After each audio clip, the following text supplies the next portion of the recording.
Hello and welcome to Lavneesh Sir की class. This is State Council of Educational Research and Training Reading Campaign Activity Sheet number 58 and it is only for class 6 to 8 students. It has taken from the subject English and dear children, you will have to do this work in your English notebook. प्यारे बच्चों, आपको इस काम को अपनी English की notebook में करना है. Today's worksheet is based on a story strengths and weaknesses, यानी हमारी शक्तियाँ और हमारी कमज़ोरियाँ. बहुत ही अच्छी स्टोरी है और इस स्टोरी से हम सबको कुछ ना कुछ सीखने को मिलेगा. अब क्या सीखने को मिलेगा वो तो हमें स्टोरी पढ़ने के बाद ही समझ में आएगा. तो हम इस स्टोरी को बहुत ही स्लोली बहुत स्लो स्पीड से रीड करेंगे ताकि आप भी मेरे साथ उसको रीडिंग करें और आपकी जो रीडिंग एबिलिटी है वो इम्प्रूव हो सके, आपको उसका मतलब भी समझ में आए. So here are some reading instructions for students. Let your voice reflect the tone of the story or the personalities of the characters. यानी जब आप इस स्टोरी को पढ़ें तो आपकी जो टोन है, आपकी आवाज़ है, वो जो इस स्टोरी में पर्सनैलिटीज़ या कैरेक्टर्स हैं उन्हीं के हिसाब से आपकी आवाज़ भी होनी चाहिए. डोंट रीड टू फास्ट, इसको जल्दी नहीं पढ़ना. And vary your pace so you can pause for emphasis. हमें जहाँ पर रुकना चाहिए वहाँ पर हमें रुकना भी होगा इस स्टोरी को पढ़ते समय, ताकि जिस बात पर हमें जोर देना है वो हम आराम से दे सकें. तो इसी तरीके से स्टोरी को रीड किया जाता है. Without wasting our time let's start and understand with me. देखिए यहाँ पर एक स्मॉल बॉय है, इसका नाम है राज और ये उसकी ग्रैंड माँ है यानी कि ग्रैंड मदर दादी. चलिए अब हम स्टोरी को रीड करते हैं और आप भी मेरे साथ उसको रीड कीजिएगा. राज was upset because he had done poorly in English dictation that day. राज बहुत दुखी था क्योंकि उसने उस दिन जो उसकी इंग्लिश डिक्टेशन हुई थी उसमें उसने बहुत ही गंदा किया था. गंदा मतलब बहुत ही गलत लिखा, तो वो अच्छा नहीं कर पाया उसमें.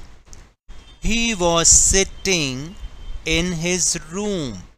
वह अपने कमरे में बैठा हुआ था. एंड sulked का मतलब दुखी बैठा हुआ था. When his grandmother came and comforted him. यानी जब उसकी दादी माँ वहाँ पर आई और उसको सांत्वना दी, तब उन्होंने देखा कि वो चुपचाप दुखी सा कमरे में बैठा हुआ है.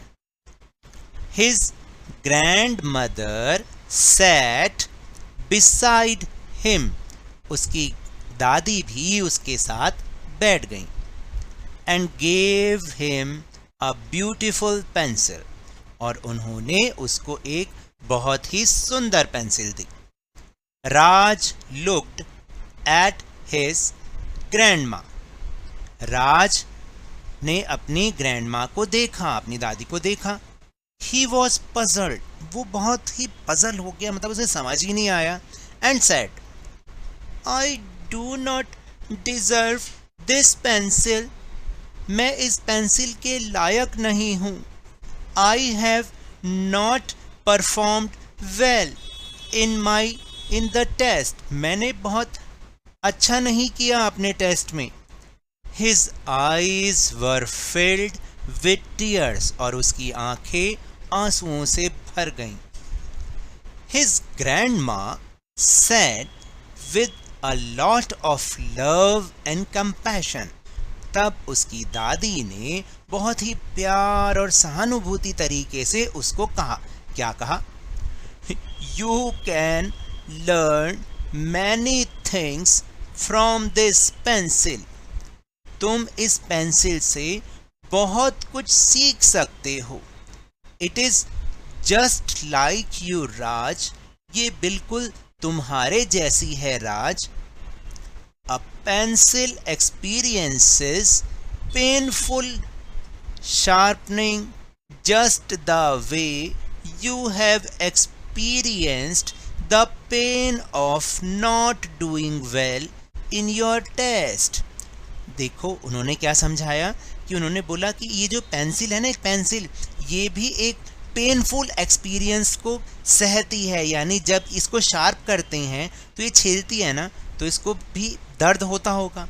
बिल्कुल ठीक उसी तरीके से वो दर्द आज तुम भी सह रहे हो क्योंकि तुमने अपने टेस्ट में अच्छा नहीं किया। However, it will help you be a better student, लेकिन फिर भी यह तुम्हें एक अच्छा स्टूडेंट बनाने में हेल्प करेगी। Just as all the good that comes from the pencil is from within itself, you will also find the strength to overcome this hurdle। और बिल्कुल उसी तरीके से जैसे कि इस पेंसिल के अंदर से बहुत अच्छा आएगा और जैसे तुम्हारे अंदर से अच्छा आएगा ना, तो फिर मतलब जब तुम अच्छा करोगे इस पेंसिल के द्वारा, है ना, तब तुम क्या करोगे, अपनी ताकत से, जो तुम्हारी स्ट्रेंथ है, उससे इस मुश्किल को ओवरकम कर लोगे। और उसमें सहायता कौन करेगा, ये pencil. And finally just as this pencil will make its mark on any surface, you too shall leave your mark on anything you choose। और बाद में आखिरी में जिस तरह से ये जो पेंसिल है ना किसी भी सरफेस पर अपना मार्क छोड़ देती है ना, आप इसको कहीं पर भी चलाओ ये अपना मार्क छोड़ देगी, यानी वहाँ पर उसका निशान बन जाएगा। ठीक वैसे ही तुम जिस चीज़ को चाहोगे तुम भी उस पर अपनी निशानी, अपनी छाप छोड़ दोगे, क्योंकि तुम एक अच्छे बन जाओगे इस पेंसिल से। क्योंकि जब तुम्हारे अंदर से वो जो स्ट्रेंथ आएगी और तुम अच्छा लिखोगे तो ऐसा ही होगा। The pencil teaches us to be strong from inside. और ये पेंसिल आपको सिखाती है कि अंदर से स्ट्रॉन्ग होना चाहिए हमेशा। It also teaches us to improve our weakness, converting them into our strength। और ये हमें ये भी सिखाती है कि हमें अपनी जो कमज़ोरियाँ हैं ना उसको इम्प्रूव करना चाहिए और बेहतर बनाना चाहिए, और उनको जो हमारी कमियां हैं ना उसको अपनी ताकत में बदलना चाहिए। Raj felt consoled and promised himself that he would do better by being like a pencil and do well in future। और अब राज जो है समझ गया और उसने अपने आप से प्रॉमिस किया कि अब वो जो है हमेशा बहुत बेहतर करेगा और इस पेंसिल की तरह बनेगा। आगे से जो भी वो फ्यूचर में करेगा वो बहुत ही बढ़िया करेगा। जैसे कि ये पेंसिल भी शार्प होके बढ़िया करती है ना, उस पेन को सहती है और फिर बहुत अच्छा लिखती है। जब शार्प होती है तो उसको पेन होता होगा, लेकिन उसके बाद वो बहुत अच्छा लिखती है। तो ठीक ऐसे ही राज को जब वो पेन हुआ कि उसने अच्छा नहीं किया अपने टेस्ट में, फिर उसने उस चीज़ को समझा और अपनी कमज़ोरी को अपना ताकत बनाया और फिर वो और अच्छा करेगा। यही सोचकर उसने फ़ैसला लिया, अपने मन में प्रॉमिस किया। मैं आप सबको भी यही कहना चाहता हूँ कि हम में किसी में कोई कमज़ोरी नहीं है। अगर कमज़ोरी है भी तो उसको पहचानिए और अपनी ताकत बनाइए, और एक दिन आप इस दुनिया में अपने माता पिता का, अपने टीचर का बहुत नाम रोशन करेंगे। लेकिन सिर्फ ज़रूरत है अपनी कमियों को पहचानने की और उन कमियों को अपनी ताकत में बदलने की। तो मोरल ऑफ द स्टोरी क्या है? We all have the strength to be who or what we wish to be. यानी हम सब में एक ताकत है कुछ भी बनने की या जो हम करना चाहते हैं वो करने की, लेकिन उसे पहचानने की ज़रूरत है। Now the time for suggested activities। Question number 1 is, who all are there in your family? Write one quality about each member which you like the most। आपको बताना है आपकी फैमिली में कुल कितने लोग हैं और सभी की एक एक क्वालिटी आपको बतानी है उन हर मेंबर की जो कि आप उनमें पसंद करते हो।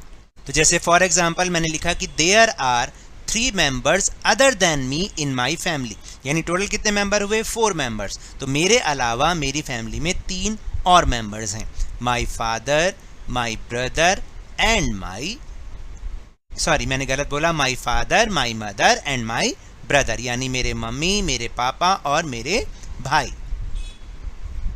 देयर क्वालिटीज आर, उनकी क्या क्या क्वालिटी हैं, जैसे फादर जो हैं ही इज़ हार्ड वर्किंग, वो बहुत मेहनती हैं। मदर की क्वालिटी जो मुझे पसंद है, she is so kind and loving to all, वो बहुत दयालु हैं और सभी को प्यार करने वाली हैं। एंड ब्रदर की quality, he is very strong, वो बहुत ही शक्तिशाली है। तो इस तरह से आप भी अपने फैमिली मेम्बर्स के बारे में उनकी एक एक क्वालिटी लिख सकते हैं, है ना easy. Now will move on question number 2। Think all the words related to homework, आपको होमवर्क से रिलेटेड कुछ वर्ड्स याद करने, सोचने हैं। Write them down in your notebook and create a short story using those words.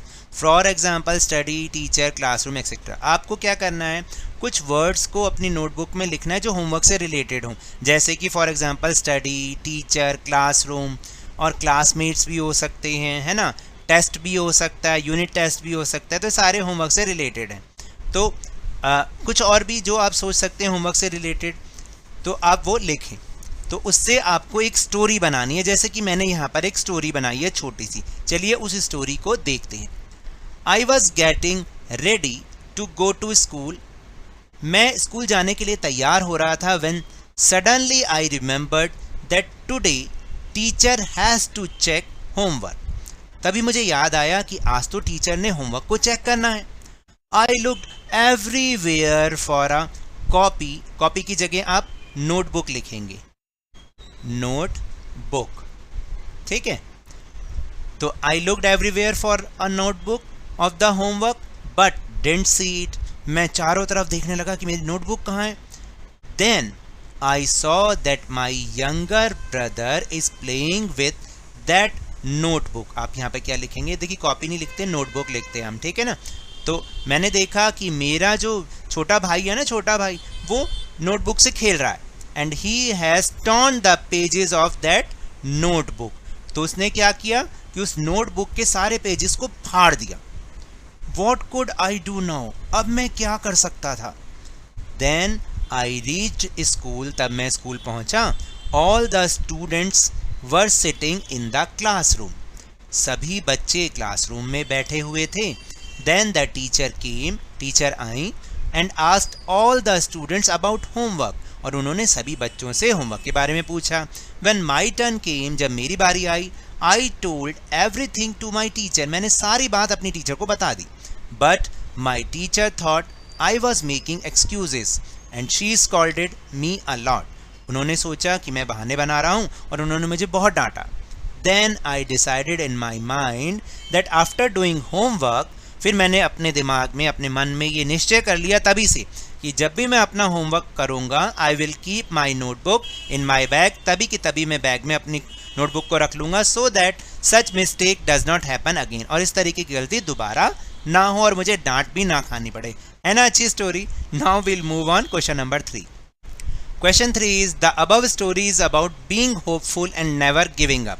जो हमने story अभी अभी पढ़ी, उसमें हमने ये सीखा कि हमें हमेशा आशावादी यानी हमेशा उम्मीदों से भरा रहना चाहिए और कभी भी हार नहीं माननी चाहिए। Think of an incident when your performance was not satisfactory in your class test. आप उस बारे में सोचे, कोई एक ऐसी घटना के बारे में सोचे जब आपने अपनी क्लास टेस्ट में अच्छा ना किया हो। How did an older at home console you, तब किस तरह से आपके घर के किसी बड़े ने आपको सांत्वना दी हो, आपको सहानुभूति दी हो। Right your experience in not more than 50 words. देखिए मैंने थोड़ा सा ज़्यादा लिखा है, लेकिन मैंने जो है अपना एक एक्सपीरियंस लिखा। जैसे I had a unit test of English in my school. भाई एक दिन स्कूल में मेरा इंग्लिश का यूनिट टेस्ट था, आप लोगों का भी होता होगा। I had prepared for the test very well, मैंने अपने टेस्ट के लिए बहुत अच्छे से तैयारी की थी। But when the test paper came out, जैसे ही टेस्ट पेपर मेरे सामने आया, आई पैनिक्ड, मैं बहुत मतलब एकदम क्या हो गया, तो मैं बहुत घबरा गया। क्योंकि आप लोगों को भी होता है, कई बार आपने बहुत अच्छे से तैयारी की होती है लेकिन आप टेस्ट पेपर देख के घबरा जाते हैं, और घबराहट में and I forget everything due to panic, और घबराहट में मैं सब चीज़ भूल गया जो मैंने याद किया था। I got very low marks in that test और मुझे बहुत ही कम मार्क्स मिले. I reach home very sad. मैं घर बहुत दुखी मन से गया. And set quietly in a corner of my room and felt very sad. और मैं घर में जाकर एक कोने में दुखी चुपचाप बैठ गया. Then my mother came in the room and asked the reason of my sadness. तब मेरी मम्मी मेरे कमरे में आई और उन्होंने मेरे दुखी होने का कारण पूछा. I told them everything. मैंने उनको सब बातें बता दी. Then she explain to me. तब उन्होंने मुझे एक चीज़ एक्सप्लेन की. That we can't fix the mistake that has happened. उन्होंने मुझे समझाया कि जो गलती हो चुकी है हम उसे ठीक नहीं कर सकते now, but we can prepare to fix it in future. लेकिन हम उसे भविष्य में ठीक करने की तैयारी जरूर कर सकते हैं. तो उन्होंने मुझे एक बहुत अच्छी बात बताई कि जो हो चुका हम उसे ठीक नहीं कर सकते, लेकिन आगे आने वाले समय में हम उसको ठीक ज़रूर कर सकते हैं, उसकी तैयारी कर सकते हैं. I understood her point. मैं उनके पॉइंट को समझ गया. And next time I got very good marks in that test. और मुझे अगली बार टेस्ट में बहुत ही अच्छे मार्क्स मिले. कैसा लगा आपको मेरा एक्सपीरियंस और मेरी स्टोरी? मुझे कमेंट बॉक्स में ज़रूर बताइएगा. So now that's all for this worksheet. अगर मेरे इस तरह समझाने से अब आपको समझ में आने लगा है तो इस चैनल और वीडियो को लाइक कीजिए, शेयर कीजिए, और अगर आप न्यू हैं तो जल्दी से सब्सक्राइब कर लीजिए और मेरे इस चैनल को 1 लाख सब्सक्राइबर्स तक पहुंचाने में प्लीज़ मेरी हेल्प कीजिए. बट जो हमारा टेलीग्राम का चैनल है लवनीश सर की क्लास, उसको भी ज्वाइन करना ना भूलिए, जिसको ज्वाइन करने का लिंक आपको इसी वीडियो के डिस्क्रिप्शन बॉक्स में मिल जाएगा.